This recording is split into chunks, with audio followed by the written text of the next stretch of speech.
You know, if you've ever served on a volunteer board, you already know exactly who we're talking about today. Welcome to this explainer, where we're tackling the universal truth of nonprofit and community leadership, the inevitable ghost member we all just silently suffer through.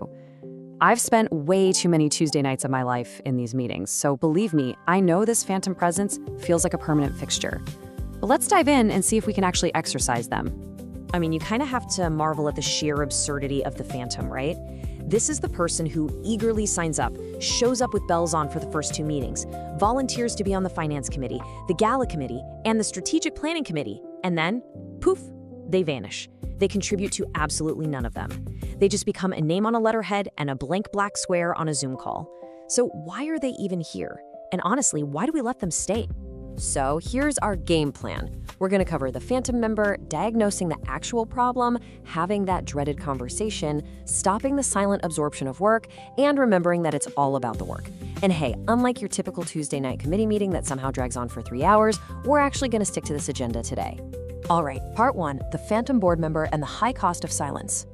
Look, we all notice the empty chair, but we usually stay dead silent because nobody wants to come down hard on a free volunteer. It feels ungrateful, doesn't it? But here's the harsh reality. That polite silence is deeply destructive. The cost of staying quiet really adds up, and it lands squarely on the shoulders of the people actually doing the work. By ignoring the phantom member, you're actively punishing your best, hardest working volunteers who are now stuck carrying dead weight. I've personally seen amazing board members burn out and quit simply because they were so tired of covering for the ghosts. Moving on to part 2, diagnosing the actual problem. And we do this by getting really specific before confronting anyone. Before you bring the metaphorical gavel down, you've got to name precisely what isn't happening, because vague complaints don't help anyone. Notice the huge contrast here. On one hand, you have the thoughtful introvert. They might be super quiet during discussions, sure, but they show up prepared, they actually read the packet, and they vote thoughtfully. That is a highly valuable board member. On the other hand, you have the total ghost. Missed meetings, zero follow-through, literal radio silence on emails. You absolutely have to differentiate between a quiet contributor and someone who brings absolutely nothing to the table. Now, we do have to be human about this. People disengage for reasons that aren't always visible to us. Maybe they had a massive life change, work blew up, their family situation shifted, or maybe they just overcommitted and they're way too embarrassed to admit it. Or, frankly, maybe someone bit their head off at a meeting 6 months ago and they just quietly checked out. These are very real-life reasons, and they dictate how delicately we approach this person. But make no mistake, none of these reasons actually excuse the negative impact their absence has on the board. Which brings us to part 3, having the dreaded conversation. Because somebody actually has to do it. This is where the classic board stall happens. Everyone violently agrees something must be done about the ghost, but when it's time to actually volunteer to call them, suddenly everyone finds their shoes absolutely fascinating. Nobody wants to step up. Usually this falls to the board chair or leadership, it's just part of the gig. But let me reassure you right now, this is not a formal proceeding. You aren't serving them with a subpoena. It is simply a direct, private check-in over coffee or a quick phone call that just names what's been observed and asks what's going on. The crucial part is knowing exactly what to say. Honestly, I want you to steal this exact script as a cheat code. Quote, "We've noticed you've missed the last few meetings and wanted to check in. Is everything okay? Is there something getting in the way?" End quote. It is pure magic. It forces an explanation, shows deep empathy, but politely and firmly proves the jig is up. Their absence has absolutely been noticed. This check-in is also your golden opportunity to reset expectations.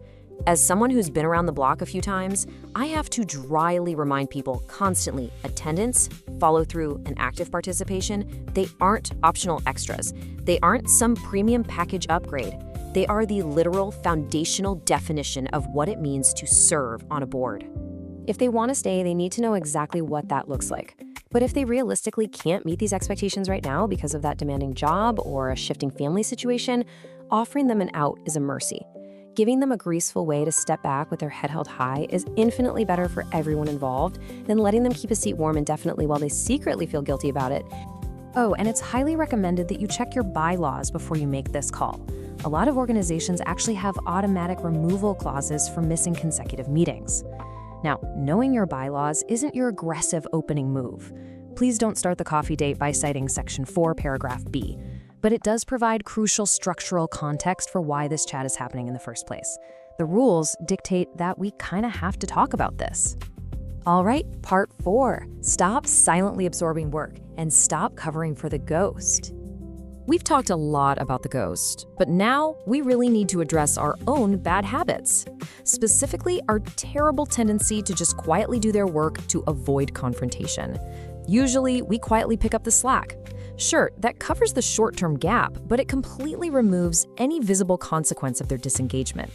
Instead, we need to boldly name open items at the meeting that need an owner. Literally say, hey, this task is still open and needs an owner. Secondly, we all love a good parking lot gripe session to vent, aren't we?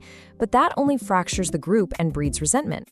Instead, bring those open concerns directly to the chair so they can actually act on them. Now, we do have to face a grim reality here. Sometimes you have that perfect, empathetic check-in conversation. The phantom is incredibly apologetic, they promise to do better, they swear they'll be at the next event, and then the next meeting rolls around and absolutely nothing changes. The exact same pattern continues. At that point, the board has a decision to make. If it doesn't resolve, you do have options. Maybe a role change makes sense. Move them off a super demanding committee to something more advisory. Maybe they need to take a formal leave of absence. Or sometimes the most honest thing to do is just part ways clearly and without the drama. Because I promise you, carrying a disengaged member indefinitely kills morale, and it signals to every other hardworking volunteer that your standards simply don't apply. Finally, part 5. It's all about the work.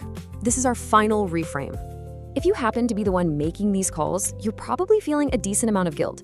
It feels like a deeply personal attack, right? Like a judgment of someone's character or commitment. It feels mean, but you have got to shift that mindset. You are simply maintaining the conditions that make the work possible. Holding people accountable isn't some personal vendetta. It's quite literally just the board doing its fundamental job. You really have to remind yourself of this constantly. A board member who isn't showing up is not necessarily a bad person. They are likely just an overwhelmed human who took on way more than they could chew, or maybe they didn't fully grasp what yes meant when they were recruited. They aren't evil, but addressing their lack of contribution is an absolute professional necessity for the health of your mission. Which brings us to the end and leaves us with one incredibly pressing question that every single board member and chair needs to ask themselves tonight. How long are you willing to carry the cost of a disengaged member? Remember, your ultimate duty is to the work and the mission of your organization, not to avoiding an awkward cup of coffee. Think about what your silence is actually costing the people who do show up. Until next time, keep doing the real work.